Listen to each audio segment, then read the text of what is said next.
നടക്കാൻ ബുദ്ധിമുട്ടുള്ള മീനാക്ഷിയെ ചുമലിലേറ്റി അയ്യപ്പൻ കാടിറങ്ങി. പിന്നാലെ മണിയുടെ പ്രിയപ്പെട്ടവരും.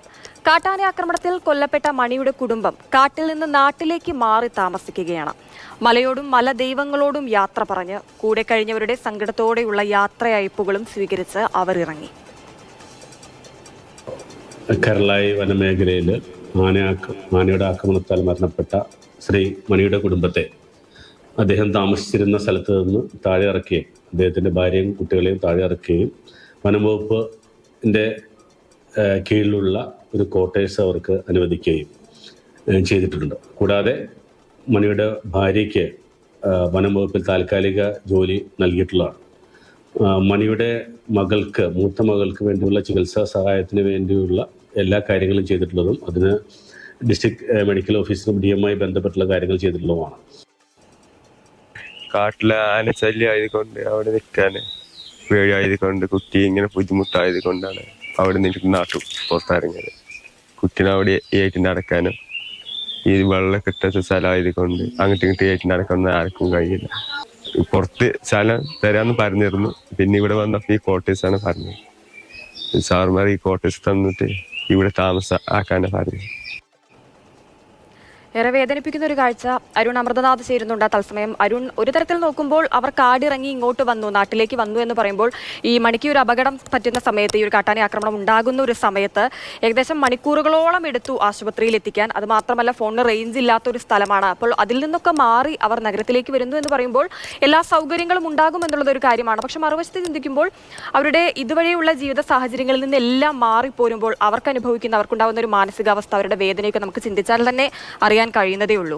ഇപ്പോൾ എന്താണ് അവരുടെ ജീവിത സാഹചര്യങ്ങൾ? നാട്ടിൽ അവർ എവിടെയാണുള്ളത്? ഈ ദൃശ്യങ്ങൾ കാണുമ്പോൾ എന്താണ് വിശേഷിപ്പിക്കേണ്ടതെന്ന് നമുക്ക് ഒറ്റയടിക്ക് പറയാൻ കാര്യമില്ല.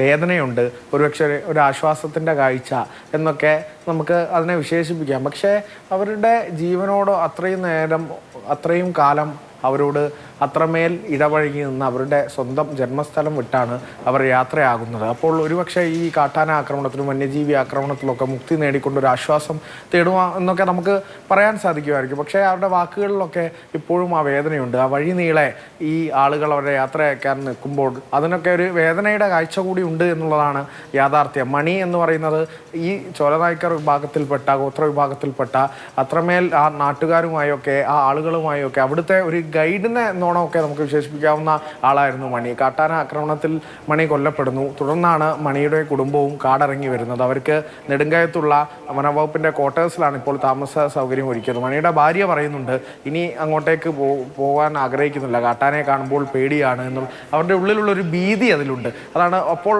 മണിയുടെ സഹോദരൻ അയ്യപ്പൻ പറയുന്നത് ഇനിയും അത് തന്നെയാണ് ഞങ്ങളുടെ നാട്, ഞങ്ങളുടെ ഊര് അതാണ്, ഞങ്ങൾക്ക് അങ്ങോട്ടേക്ക് മടങ്ങണമെന്ന് മണിയുടെ സഹോദരനും പറയുന്നുണ്ട്. അവിടെയാണ് ഞാൻ പറഞ്ഞത് അത്രമേൽ ആ ഒരു വേദനയുണ്ടാക്കുന്നൊരു കാഴ്ച കൂടിയാണ് എന്നുള്ളതാണ്. സ്വന്തം നാട് വിട്ടു പോകുമ്പോൾ അവരെ യാത്രയാക്കുന്നവർക്ക് പോലും പറയാൻ വാക്കുകളില്ല. അത് കാണുമ്പോൾ നമുക്കും ഒരു വേദനയോടെ അത് കണ്ടു തീർക്കാനാവുന്നുള്ളൂ എന്നുള്ളത് തന്നെയാണ്. തീർച്ചയായിട്ടും അരുൺ പറഞ്ഞതുപോലെ തന്നെ കാടിറങ്ങി അവർ നാട്ടിലേക്ക് എത്തുന്നു എന്ന് പറയുമ്പോൾ ആശ്വാസമുണ്ടെങ്കിലും അവർ ഇതുവരെയുള്ള ജീവിത സാഹചര്യങ്ങളിൽ നിന്ന് അവർ ജനിച്ച ജീവിച്ച മണ്ണൊക്കെ വിട്ടാണ് അവർ വരുന്നത് എന്നുള്ളതാണ് അതിൽ ഏറ്റവും വേദന ഉണ്ടാക്കുന്ന ഒരു കാര്യം.